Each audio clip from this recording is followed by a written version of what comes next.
Our idea of starting the organization was to actually educate, expose, and employ kids who are in these areas who may not be privy to certain information. So, like working at like the White House, I got to know like about different careers, different agencies, different jobs, whether you're working with the private sector or not. And so we walked away. My co-founders actually, we all worked together there, but we walked away with like a commitment of just saying like, hey, like, kids don't know about certain stuff. It's our due diligence now that we do know to just to kind of like share that information.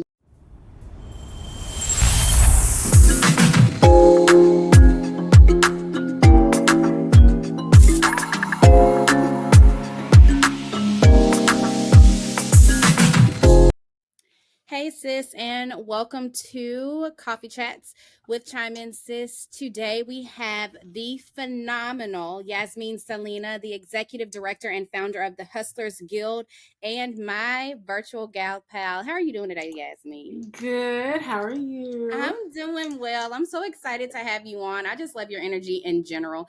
I know we just had a conversation before, but I just feel like when we talk or have talked in the last couple of times, I just feel like you're my bestie. And I don't know. I don't know if it's the same. Maybe I'm a fangirl, but I'll take No, it's all good energy. That's all. I'm not gonna give you swarm vibes, okay? No, no, no, no, no, absolutely not. You're crazy. Well, I'm excited to learn more about your career story.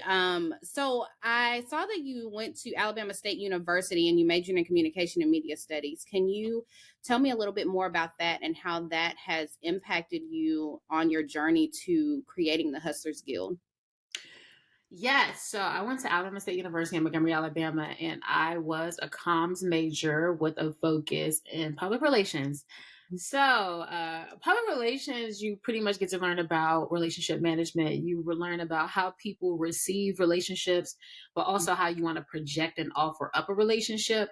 And then it's really kind of just understanding how you relate to things externally, whether that can be crisis management, management in general, or whatever that may be. You kind of get to learn different aspects of it. As far as like the connectivity between Alabama State and HG, I would probably say that I kind of got the start with doing a lot of the entertainment stuff and advocacy pieces start to merge once I was at Alabama State. So I was the NAACP vice president during the time that President Barack Obama was going for his first term. And so while I was there, I was on like a lot of voter registration. I was holding Mm, like rallies and stuff like that. So that was like the introduction piece to me when it comes to civic engagement. And so okay. as like HG is an intersection of civic engagement, entertainment, right? And so the ASU part of it was definitely like me getting more into like what is civic engagement, the policy aspect, like how policy happened, more so from a grassroots standpoint, how movements are made, especially coming from DC to Alabama, it was like a huge shift. So I think ASU played like a pivotal moment in me really understanding the first layer as far as like being in politics or in the political realm as a foot soldier. Awesome, awesome. Something else that you spoke about, President Barack Obama's term. So I know that you also worked at the White House, right? Did an internship. So how was that?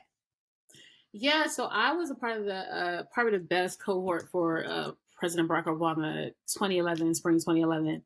And that internship was the most life changing thing that I ever went through professionally. Mhm. So that the White House internship is the most competitive internship in this country, and Wow. probably the most prestigious, just because the amount of applicants that came in, especially during the time of like the first Black president, right? So there Mhm. were like thousands of applicants every semester, but there was a small portion that was picked, and you had to be pretty much on point. Like you're competing with some of the most brilliant young leaders in the country. And I did work. Well, I did. I was an intern, but then upon completion of the internship, I got hired, and so I ended up Um, staying on board as a staff member for 5.5 years at the White House, working wow. in the logistic and well, the management administration office. So everything that's non-policy related, that's the like the just the operational side piece and how things are put together from whether it's like the events to onboarding to staff. just to making sure that the White House can function, keep its lights on, and Mm. then how the president actually moves. So I think people just look at the president as like a power person and a political person, but it takes a team and people to make sure that he can move from place to place on and off campus. And so I work more so on the logistic aspect of the White House. Awesome. So, how did your experience at the White House in that internship and then in your job role, how did that connect to some of the work that you do with Hustlers, with the Hustlers Guild? Yeah, so like politics. So the thing about the White House is that just like in entertainment or whatever, it is so fast paced. Anything could change at any moment. Like you're dealing with national crisis, global crisis, local crisis. You're dealing with so much stuff that anything could change the trajectory of what happens for the day, right? So you can have a day set and planned. You can have meetings and events, and then you can have something horrific that may happen, like a school shooting. So like Sandy Hook happened when I was there, and then events get canceled for the day, and then Mm. other things have to happen. But then also you are constantly planning, but you really don't plan a lot of events too much far in advance, just because the fact that stuff does happen. So just being able to like really work very, very, very fast paced, to like be very resourceful, is like to really kind of understand different functionalities of different pieces. That's like I learned most at like the White House. And anyone who's in entertainment, whether you're like touring with an artist, you know how much stuff changes. Like the artist may not be in the mood, like something may Mm. happen. It could be weather, a delay in a show, production may, anything can happen, but you have to be able to put the mission first of what's going to happen. So you got to look at the worst case scenario. You're always trying to protect whoever your principal is at the moment, because that's another public relations part to whatever that's going on. And you just get to learn so many different skills. It's not like a textbook job. Like the jobs Yeah. at the White House and entertainment is more so for people who don't mind like digging in, getting stuff done. No job is too small, too big for anyone, and you know that there's like an actual goal. And then everyone also feels something when something goes wrong. Like if Yeah. it's a small thing and you didn't do it, someone else is going to feel it, and it could be something big. Like you never want the president to feel something because you just felt like a duty was too small for you to do. So I got to learn like those kinds of things, but then I got to meet like probably some of the most dopest people that I would have never met ever in life, like, and still have a very amazing relationship with some of those people. And I don't care if they were like from Utah, California, Maine, like you just meet some of the most bizarre people that you would never in life cross paths with. And I think the one thing that really drew us together was like our commitment to public service, or Mm. just like our commitment to serve the country in just a different kind of light. And so that put everyone, no matter what background you came from, we all went through something together with each other that no one else will understand, because we kind of like made it through a different kind of threshold. So, tell us more about the Hustlers Guild and then also the mission for this nonprofit. Right. So the Hustlers Guild is a capacity building organization that focuses on servicing lower performing neighborhoods and major cities.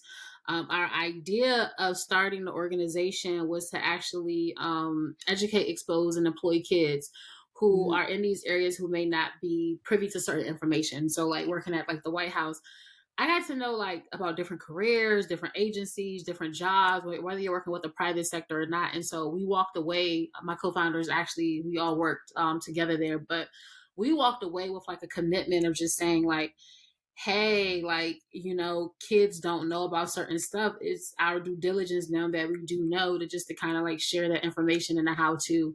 And so when I say about capacity building is that Mm. HG is popular amongst like the areas that we do work in, and then we get a very high level of interest of kids or students and families who want to participate, but we cannot take on all of those people, Mm. because that takes away from like the idea of programming. So what we do is we have our own kids, but then we also work with other organizations who have like-minded mission, that may fill a bucket that we tap into, and then we kind of help put a battery pack in them to help as well. So If we have a social emotional learning group, or one of our friends have like music programs, then we're helping them like supply them materials like these headphones, HyperX headphones that we got donated to us. We're like giving them those kinds of things because we That's so can't dope. house all of that stuff within us, but we're able to touch different markets by saying like, hey, you also, when you help HG, and being that we're so connected into different communities, we were also able to donate 25% of the what was given to us to this organization based out of the Atlanta market. And this is how you help them, because they didn't have $15,000 to fundraise for this equipment. However, we're able to like work in that kind of light. And it's been like really, really helpful for us to go into this space right now, because nonprofit work is, I hate to say trendy, but it's something that a lot of people are more willing Mm, to do now before. mm, And it can get very competitive in a sense of like funders may not know who to pick. You have athletes, you have entertainers, you have influencers, you have, families mm, of generational money that have all these foundations. And what you're trying to figure out is like, who do I give the money to? And we had to really mm. kind of come up with like, hey, like, let's just move forward in this kind of coalition, and really kind of like put our brains together. So like HG is just literally focused on dissolving the equity gap of technology, dissolving any kind of equitable gaps when it comes to making sure that neighborhoods, schools, or we work a lot with HBCUs, have information to opportunities that will allow their kids to be placed in a sustainable ecosystem. And then also help a lot of partnerships foster relationships and understand like how to manage those relationships out, or what does it look like courting a partner. So a half of us is the actual social impact, but the other half of us is like a trainer Mm. component to us, that we're making sure that a lot of people who are very policy but may not have the connections that we have, or may not able to pick up the phone and get stuff done, or take a meeting, or even know how to navigate when it comes to like pitching to corporations, or understanding Wow. what a hand-in-hand partnership look like. We're able to either teach them or do it for them and say like, hey, this is what it looks like. So that's like the a big majority of the work that we do. So I know a lot of people say, oh, you guys just do fun stuff, you're with the celebrities and stuff like that, but it's just a teeny bit more deeper than that. Outside of Yes, just like no, I mean, working and with I'm a ton glad of that celebrities. you did a fantastic job of explaining it, of explaining it, because like you said, sometimes it, from the outside looking in, it's like, oh, they do great fun stuff, like you said, and you loop in the celebrities, but then talking about, like you said, the depth and the complexity of what you do. So another question that I had that you kind of actually touched on, you're a really good storyteller. What challenges did you have to overcome in the process of forming HG? I think the biggest thing about it, and a lot of people, I tell people all the time, like I wasn't born a nonprofit founder or a nonprofit executive Mm, director. I just know that I have a commitment to solve a problem, right? And so when you're thinking of nonprofit, you're most likely trying to solve a problem, or looking to figure out what is a solution to a problem. And I think mm, a lot of the times is like I'm really big when it comes to like being an advocate for like youth, just like in inner cities, Black and brown youth in general. And the biggest challenge is like I'm learning as I go, and I don't think that people understand that. Like I had to like really. I knew it was something I always wanted to do since I was 12 years old. I just knew I always wanted to have a nonprofit or work for like Boys and Girls Club, YMCA, but mhm. I didn't. I didn't think it would come like this early in my career. I thought it was gonna be like something I did like when I was like 50 or 60. Yeah. But it was like really kind of just like learning the entire landscape of it. And initially I went to my mentor and she told me like, I was like, hey, I want to actually start a nonprofit. And I got tapped by a rapper to like start his foundation. I was like, oh, like this would be a perfect time. I can just like get his stuff off the ground and do this and that. Mhm. And she was just like, I think you should probably take it some time in consideration to figure out if you want to like work under another major person again, or do you want Hmm. to put some of that time to really kind of put yourself out there and let multiple people come to you, instead of being so restricted, in that kind of sense. So I just got to like really had to like learn as I go. And it's like, it's like anything else in life. Like you could be stagnant and stay back in the third grade if you want to, or you could Yes. like constantly like learn more and constantly go. So I tell people like life is always like school. If you don't want to Mm. learn, you could just literally stay at that level and you could get held back there. But as you want to like continue to grow and kind of go to the next level and excel, it's constantly learning. Like school does not stop. I'm constantly reading, I'm constantly writing, I'm constantly like figuring out stuff as I go. It's like literally a learning process for me every day. I have nothing down packed except for how to operate in chaos.